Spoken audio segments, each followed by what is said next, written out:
തിരുവല്ലയിൽ എന്തുണ്ടെന്ന് പറഞ്ഞേ? തിരുവല്ലയിൽ എന്റെ പൊന്ന് കാലമാളം ചേട്ടാ. ഞങ്ങൾ തിരുവല്ലയിൽ ഒരു ദിവസം വരുവാണെങ്കിൽ ഞങ്ങൾ തിരുവല്ലയിൽ നിങ്ങൾ ഇതാണ് കഴിക്കേണ്ടത്. എന്റെ പൊന്നളി അവിടെ എങ്ങനെയുണ്ട്? സുഖമായിരിക്കുന്നു? കൊള്ളാം. ചന്ദ്രനിൽ നിന്ന് ബഹിരാകാശ നല്ല ഭംഗിയുണ്ട്. ഞാൻ റോക്സി.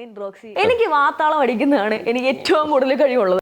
അതെ ആ മുഖത്ത് എഴുതി വെച്ചിട്ടുണ്ട്. ഏതാണ് ഏറ്റവും ബെസ്റ്റ് ഫുഡ് അവിടുത്തെ? എനിക്ക് കോഴിക്കോടും കണ്ണൂരത്തെ ഫുഡ് എനിക്ക് ഭയങ്കര ഇഷ്ടമാണ്. ചെറിയൊരു ഗെയിം സെക്ഷനിലേക്ക് വരും. ഈ മൂടോ നമുക്ക് മാറ്റാം. ഈ അടി ഞാൻ കേരളക്കരയ്ക്ക് വേണ്ടി അങ്ങ് സമർപ്പിക്കുന്നു. തിരുവല്ല 5 ഫുഡ് സ്പോട്ടിന്റെ പേര് സിനിമയുടെ പേര് അഭിനയിച്ച് കാണിക്കുക.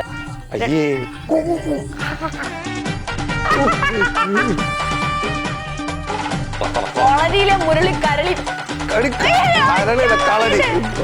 ഒളരിയിലെ മുള്ളു.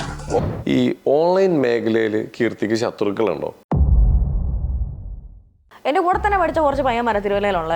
ഇവന്മാരെല്ലാം കൂടെ ചേർന്നൊരു വാട്സ്ആപ്പ് ഗ്രൂപ്പ് ഒക്കെ ഉണ്ടാക്കി എന്റെ അക്കൗണ്ട് ഡിസേബിൾ ചെയ്യാൻ വേണ്ടിട്ട് പോകും. എന്നെ പറ്റി പറയുന്നതിന് അക്സെപ്റ്റ് ചെയ്യും. എന്റെ അച്ഛനെ അമ്മയൊക്കെ പറ്റി പറഞ്ഞു കഴിഞ്ഞാൽ എനിക്ക് പൊള്ളും.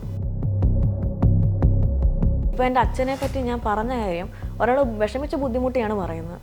അതിനെ ആ കണ്ണോടുകൂടെ അക്സെപ്റ്റ് ചെയ്ത ഒരു ഭാഗം ആൾക്കാരുണ്ട്. പക്ഷെ അതിനെ കൊട്ടിഘോഷിച്ച് എന്നെ മോശക്കാരിയാക്കാൻ ചിത്രീകരിച്ച ആൾക്കാരുണ്ട്. ശരിക്കും പറഞ്ഞ ഒരാളെ കുറ്റം പറഞ്ഞ് റീച്ച് ആവുക എന്നുള്ളതൊരു ട്രെൻഡാണിപ്പോൾ. പാലിയേറ്റീവ് കെയർ എന്ന് പറഞ്ഞു കഴിഞ്ഞാൽ ഒരു അനാഥാലയമോ വൃദ്ധസദനമോ അല്ല.